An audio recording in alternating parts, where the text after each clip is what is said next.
For the majority of those who are religious, their faith is often by personal choice.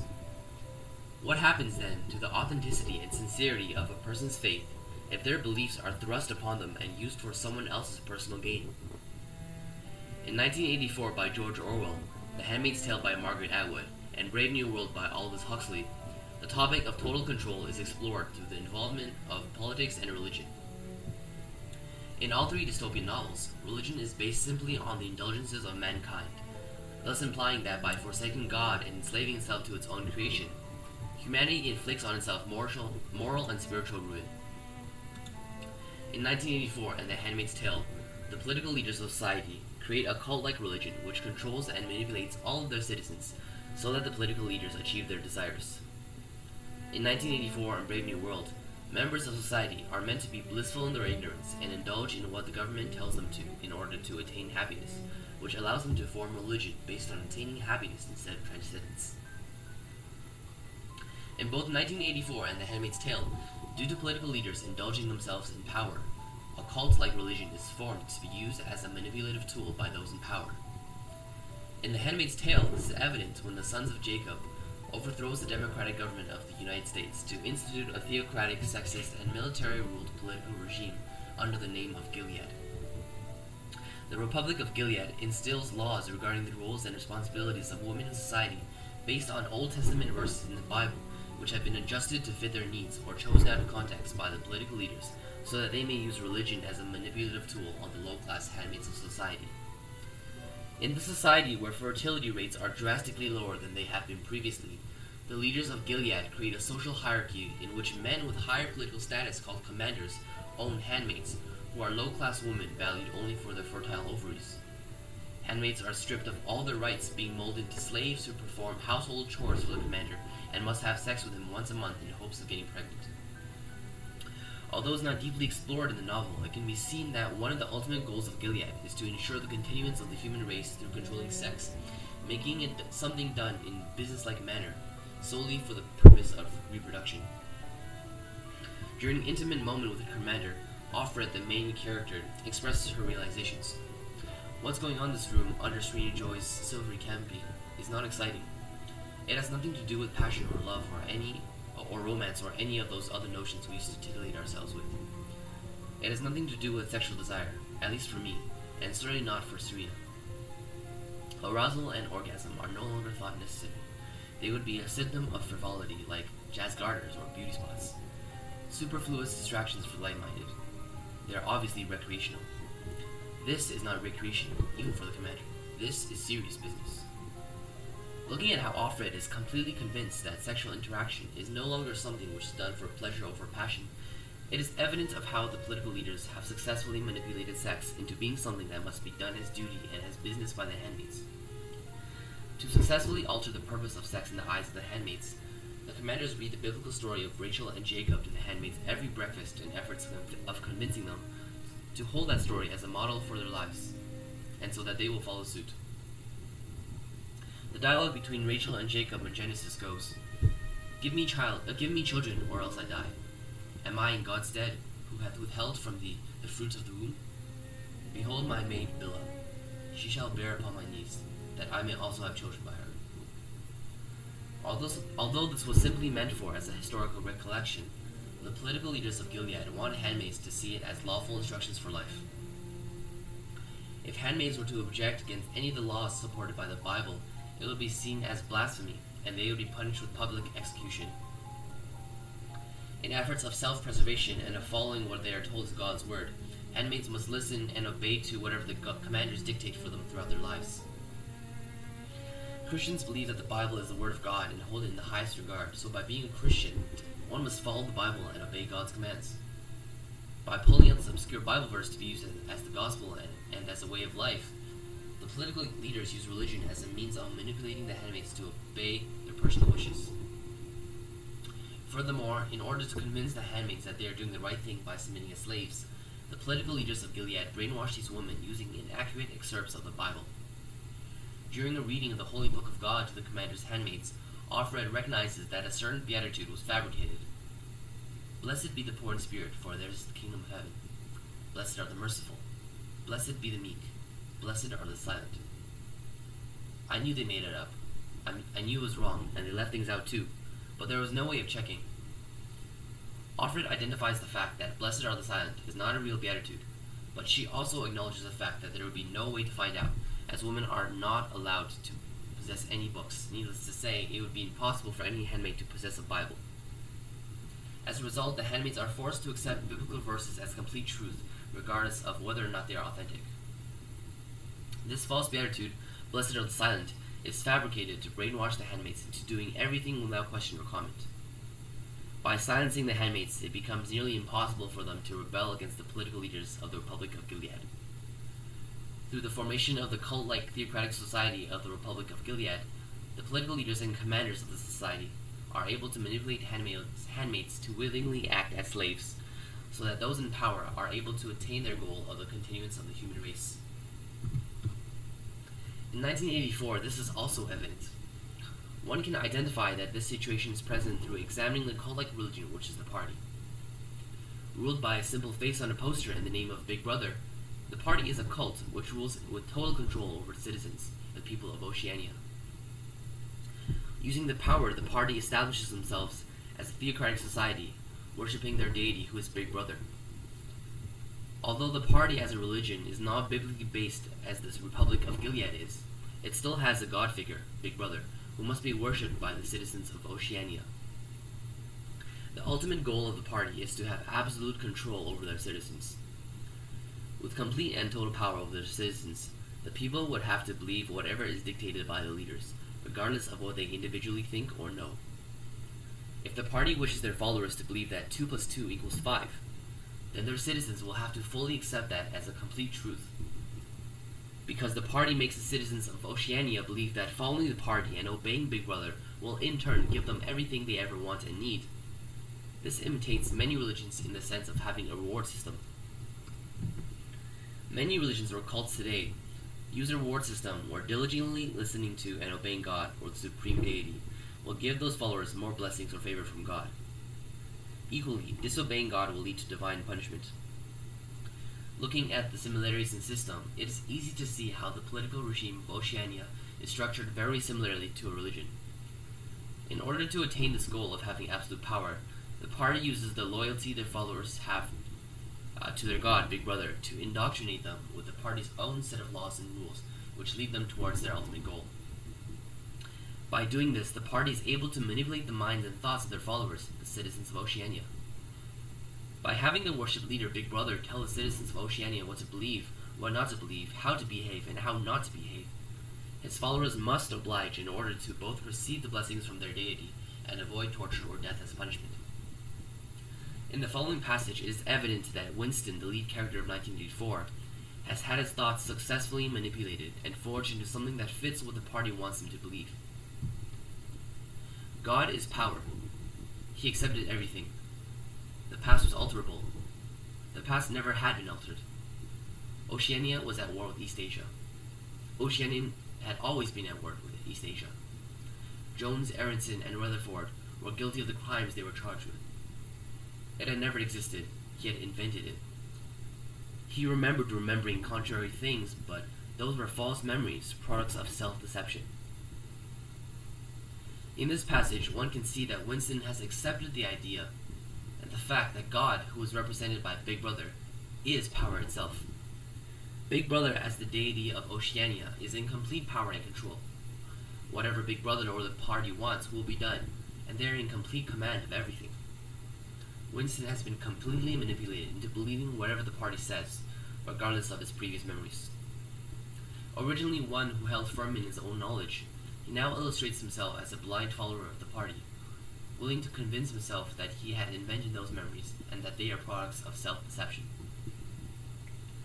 In both 1984 and The Handmaid's Tale, a cult-like society is born, acting very much like a religion system. By abusing aspects of religion and using it as a manipulative tool, those in power are able to achieve their goals and ultimately indulge in what they desire. In both 1984 and Brave New World, members of society are meant to be blissfully unaware of God and indulge in whatever the government tells them to in order to attain happiness and social stability, which allows them to form a religion based on attaining happiness instead of transcendence. In Brave New World, allowing yourself to be driven by your desires is encouraged by the government and is the only way of attaining the ultimate goal, social stability. The world state, which is the godlike figure in this text, believes that social stability is the only way for happiness to be achieved, which is the main goal of this religion. Firstly, let us discuss why the world state wishes for the citizens of society to stay ignorant or unaware of anything outside of what they tell them. The ultimate goal of this religion is social stability, which can only be achieved through complete satisfaction. Social stability means no wars, no disputes amongst classes, races, or genders. The cause for all of those is dissatisfaction with something. So first, the world state had to eliminate every source of unhappiness and suffering. Generally, unhappiness is caused by the unfulfillment of our desires. In 3 steps, the world state removed the source of our suffering. Firstly, the state uses biological science and physiological conditioning to make sure that each citizen is not only suited to its job and role, but actually prefers to do that role more than anything else, and therefore doesn't want anything he or she can't have. They never desire anything more than what they are already given, leading to complete satisfaction with their lives. The world state is playing God here, because God, in most modern religions, is said to have created the human race, therefore making us his creation.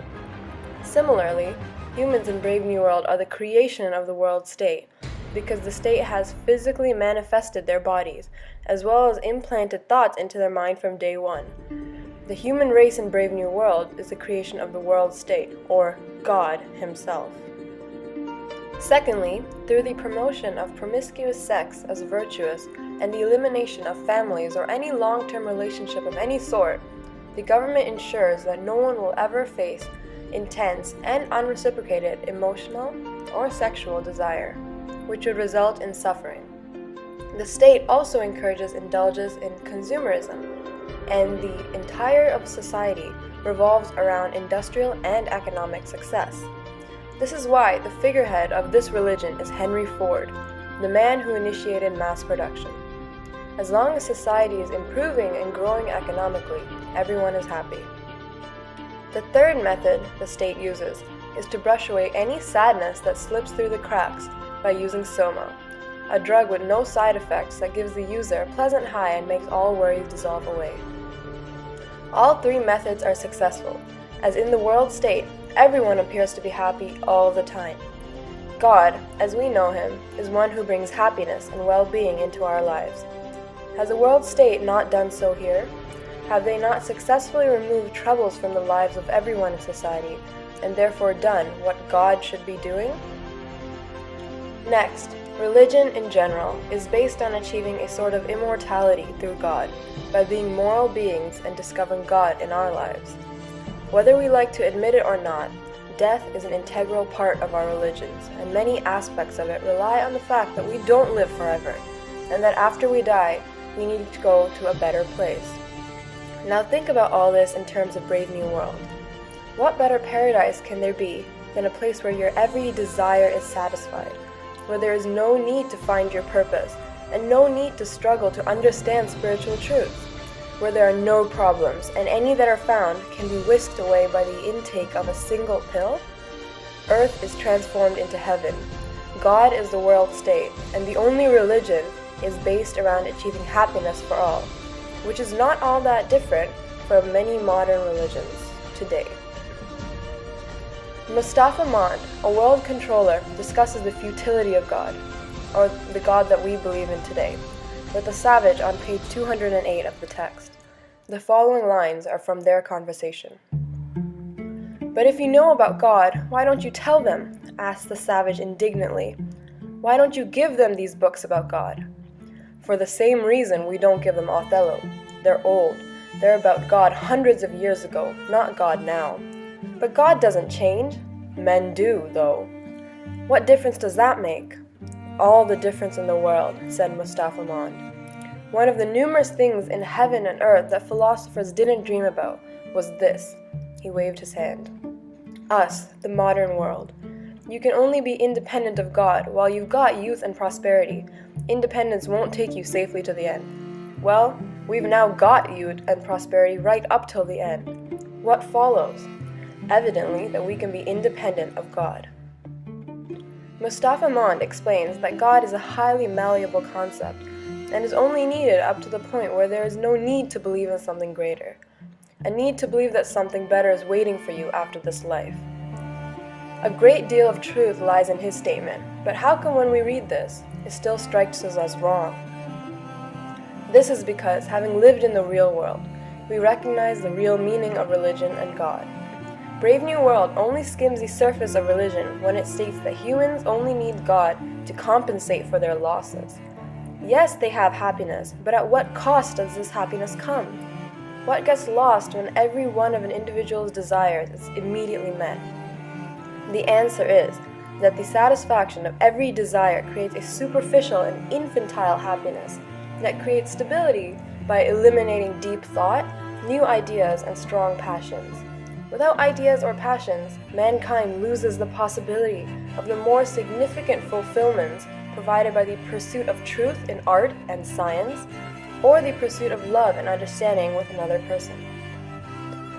In the end, we cannot claim that God in Brave New World is not what God is meant to be, and that God in our day is what humans need. We must understand that the humans in Brave New World are not like us. They are different beings altogether. We are biologically wired to seek love, purpose, and explore. What is paradise to them would be hell to us, and vice versa. God may be unnecessary in their world, where morality doesn't exist, and humans are not biologically wired to feel passion of any sort, but in our world, God is necessary. If He didn't exist, it would be necessary to invent one to keep our minds in check and to keep us on the right path. Our minds run wild, and although it is our greatest weakness, it is also our greatest strength, as our mind is where great works of art are born, progress is achieved, and where the joy of discovering God can be felt. 1984 is different than Brave New World in the way it implements its religion, yet it follows the same structure and goal: social stability and happiness. Whereas the world state in Brave New World promotes indulgence in self-pleasures and desires, the party in 1984 wants members of society to indulge in the party itself. What I mean by this is that they want you to give in to the party completely. To truly understand the significance of God in relation to the party in 1984, we must explore three major questions. Firstly, who is the godlike figure in the text? Secondly, who has taken the position of God? And lastly, and most importantly, where does God really reside? Our first question, which referred to who the godlike figure in 1984 is simple to answer. In many ways, it can be seen that Big Brother, the founder of the party, has taken on the external role of God. This book shows a massive cult-like religion which has formed around him. The promise of following this religion is that if you believe in Big Brother and put all your faith in him, the world will appear perfect and you will attain happiness, which is also the main goal of this religion.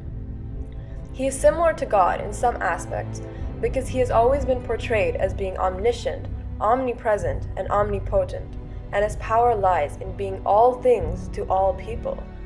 Those who question the divinity of Big Brother find themselves unmade very quickly. Big Brother is a powerful masculine figure which is always watching over you and making sure you stay on the right track. Big Brother himself, however, has no power because he is simply the face of the bigger power that controls him. Just because he is the godlike figure does not necessarily make him God. The party has taken the position of God, which answers our second question. As long as you join it and become free of all individuality, you are immortal because the party lives forever. Instead of seeking immortality through divinity, they are seeking it through the party. On page 234 of the text, O'Brien is in a torture chamber inside the Ministry of Love with Winston. They have a conversation as to what it means to be God. "We are the priests of power," he said. "God is power, but at present, power is only a word so far as you are concerned. it is time for you to gather some idea of what power means. The first thing you must realize is that power is collective. The individual only has power insofar as he ceases to be an individual. O'Brien is saying that in order to become God, the party must have power, and in order to attain that power, every person involved must lose their individuality and join together to form a single entity. This is not that much different than the religion we see in our world today. We are told that when seeking God, we release our individuality and put ourselves as part of something greater. The party has twisted this to their favor and put themselves in the position of God. Also, by being in the position of God, the party itself is the faceless justification of all their actions. What this means is that since the party is trying to provide happiness, and they make sure that everyone knows that, they are able to take any measures in the name of that goal. No one can stop the party except the party itself. We see this in our world today as well, where God becomes the justification of everything good and everything bad in the world. Because of some of our unconditional belief in God, we accept things like wars, genocide, sickness, and death as part of God's plan. We believe that it is all for the greater good, and that nothing happens without a reason. Similarly, the party justifies everything they do by making it look like it is for the good of the citizens. Indulging in the party means not only indulging in their beliefs, but also indulging in hate towards the enemies of the government, including thought criminals and whichever state with which Oceania is at war. This can be compared to modern-day religions. It is impossible to claim you love the devil and love sin and yet be true to your religion. In the same way, you must be 100% loyal to the party and nothing else to be considered a good member of society or a good member of this religion. The party has taken the role of God, all the duties of a God, but has lost the moral and spiritual aspects of God. Winston says something very interesting when he's being tortured and interrogated by O'Brien in the Ministry of Love. Do you believe in God, Winston? No. Then what is it, this principle that will defeat us? I don't know, the spirit of man. Do you consider yourself a man? Yes. If you are a man, Winston, you are the last man. Your kind is extinct. We are the inheritors. Do you understand that you are alone? You are outside history. You are non-existent. Winston here clearly states that he does not believe in God. This statement can be found to have a double meaning, because Winston does not believe in God in the traditional sense, but he also does not believe in the party, which is God in 1984. Our third and last question involved the matter of where exactly God and the spirituality and morality which we believe him to possess reside in the world of 1984. Winston states that the only thing that can defeat the party is the spirit of man, which he believes resides within himself. This is where morality and spirituality lie, not in the cult-like religion the party has formed. This is because the cult-like religion was created without morality or spirituality in it, and the only place those remained were inside people. The party had attempted to squeeze the spirit of man out of every last individual in the state by harsh oppression, but whatever shreds of it remain are where the remnants of God really lie in 1984. 1984 and Brave New World both exhibit God as a position to be taken over, and divinity a tangible thing that can be altered depending on the needs of humanity. The governments in both texts feel that by giving citizens something to completely indulge in, whether it be pleasures or a political party, they will be able to control their senses and remain in the position of God. By doing this, passion and purpose is lost, and time exists to be frittered away. This results in a slack-souled society where it becomes extremely difficult to have any spiritual or moral thoughts. To attain spirituality and morality, love for your fellow beings is needed, but love, too, is prohibited in both texts. By eradicating individuality and freedom of thought, both governments have succeeded in claiming God for themselves and promising happiness to their followers.